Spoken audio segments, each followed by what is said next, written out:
What's up, everybody? Good afternoon. Hope you guys are doing well today. And given that I am just about to start delving into the off-season duties for the Seattle Seahawks, what they need to do, where they need to trim things, what they need to do to clear cap space, how they're going to make room for players, I wanted to start the conversation. I started the conversation this morning by taking a look at the salary cap. I made that video earlier this morning talking about our current salary cap situation in Seattle. It's tight right now.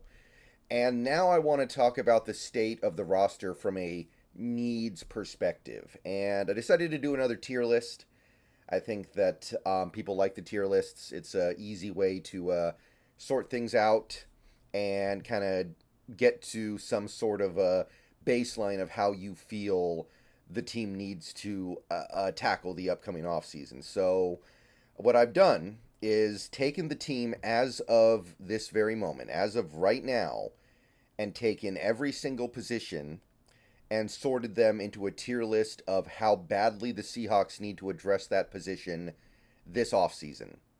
So, I've sorted it out into four tiers. We have high need. This is kind of speaks for itself. We don't have anything, or we have very, very little. So that's going to be like, big blaring lights going, you, woo, woo, woo, woo. That's going to be the stuff that we absolutely need to address at least once, probably more than once in the off season. You've got your medium needs. These are going to be the ones that are like, okay, we need to do something, but we can survive for at least a year if we absolutely have to, and we probably only have to do like one thing to take care of the issue, so it's not dire. And then you've got low need, which is we could do a little bit. We could do a little bit of future proofing if possible, if we want to bring in something to make things a little bit a little bit more free for next year or the year after.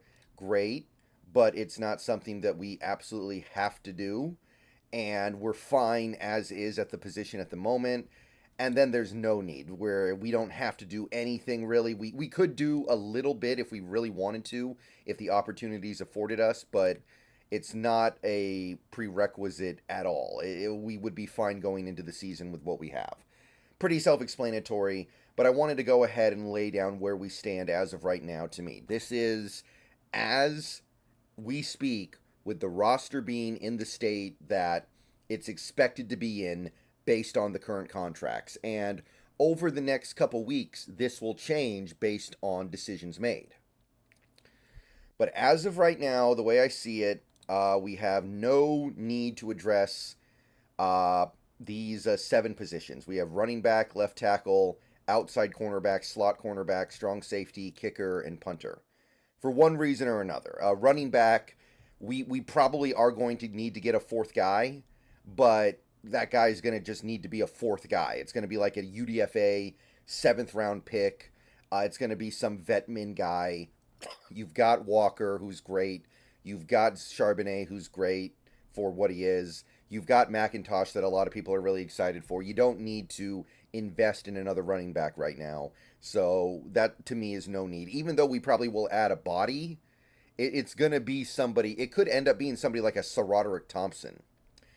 Left tackle, Cross, still on that rookie deal. Cross still developing nicely. And Forsyth proved himself to be an adept backup this season. So he's under contract for one more year. We don't need to worry about left tackle yet.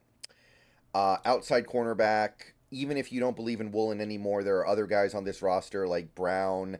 Like Trey Brown still has one more year left on his deal. Kobe Bryant is still lingering around. We can still see what's up with him. And of course, you have Witherspoon, who had a ridiculously good rookie year. And realistically, we probably still believe in Woolen to an extent, and we want to see what he can do in 2024. So I don't see any need there. Slot cornerback is covered because Witherspoon's really good in the slot. And even if we end up being forced to move him to the outside, we have other guys on this team that could do it. Like Kobe was okay as a slot corner in 2022. We could move Trey Brown there. There are options. So we don't really have any kind of a need right now at slot cornerback. Strong safeties here just because we can't afford to invest in another strong safety right now. You've got Adams, You've got Love. Adams, by the way, has 2 years left on his contract. And by the way, you even have some sleeper guys like what's his name, Sutherland, Okada, Jarek Reed. So put it all together, and we can't afford, for just plain and simple, we can't afford to have other strong safeties right now. But if you take the team in its current state with the current contracts, there's no way we can invest in another strong safety right now. And then kicker and punter, I mean, punter's easy because we have an incredible punter. But kicker, we're just financially married to Jason Myers anyway, and we can't move off of him for at least one more year, and you're not going to carry more than one kicker. So we can't really address kicker no matter what. Not saying anything about Myers because I'm not a big believer in him right now, but can't do it. Low need, I have wide receiver here just because Lockett is getting older, and I do think there will be a need for receiver in the near future, but I don't feel like it has to be imminent right now. And edge rusher, kind of the same thing, right? Like we're Daryl Taylor. I don't know if we're gonna bring him back or not, but even if we do bring him back, it's like, do we really think he's gonna do that much? Or do we really think he's good? How much do you believe in Derek Hall? I don't know. It's tough. But to me, there's not a need at edge rusher right now, but there probably will be in the very near future. You do need four guys in that edge rotation, and they don't all have to be superstars, but you need four guys, and we're not necessarily going to have four really good guys going forward. So those are my only two low need positions. Medium need, I got quarterback because we only have one quarterback on the roster, and he's a little bit older. He does have 2 years left on his deal, but there's an easy out after 1 year. There's no backup. As of right now, by the way, Drew Lock's a free agent, so I'm not even including him in this equation. As of right now, we at least need to get a backup, which would make it a low need, and that backup quarterback also probably needs to at least offer the potential of being a quarterback of the future because of the starter's age. So to me, that's medium. Right tackle, this one's tough because we don't know what's going on with Abe Lucas, but we know that his future is in some doubt, and we don't really have a backup for him. Basically, Stone Forsythe is the nominal backup, and that's okay, but he's also the backup left tackle. Curhan, he got released in mid-season, so he's not there anymore. We need a backup at the minimum, and that backup might need to be starter quality. Nose tackle, Jaron Reed had a good season, but he's old. He's in the last year of his deal. He's got Cameron Young behind him, but who knows how good Cameron Young is. So we probably need a nose tackle. If not right now, then very, very soon. And free safety, medium need as of right now. Quandre Diggs, last year of his deal, getting older, getting less effective. We do have some decent options to maybe replace him. Guys like Kobe Bryant, guys like Jarek Reed, but we don't know.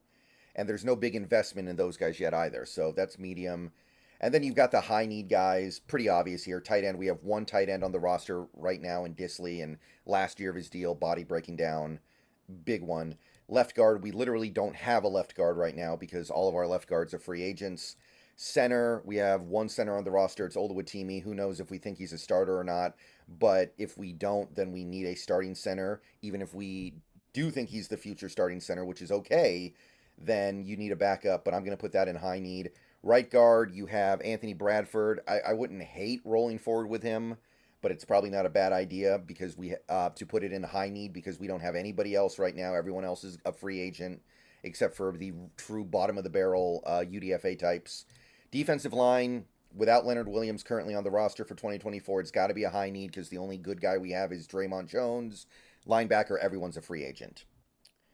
So I think that's all pretty self-explanatory. There's just not a lot going on at these positions. Maybe right guard could be medium need because Bradford showed potential, but I'm going to hedge my bets there a little bit and put it in high need. Center, you could kind of say the same thing, but we just didn't see enough from Oluwatimi for me to feel confident about it. In terms of me just like signing off on him being the starter, the same way I feel about signing off on Abe Lucas being the starter at right tackle. So that's what I currently have right now. Over the next couple weeks, I'll make videos about some of the things that we can do or should do at various positions, like releasing players, extending players, bringing players in, bringing players out. That's going to change what we need. But as of right now, taking the roster in its current form, this is the way I see it. Let me know what you guys think. I'll see you guys later. I'm going to go live on Twitch pretty soon here. If you're watching this video, you should see me on Twitch shortly.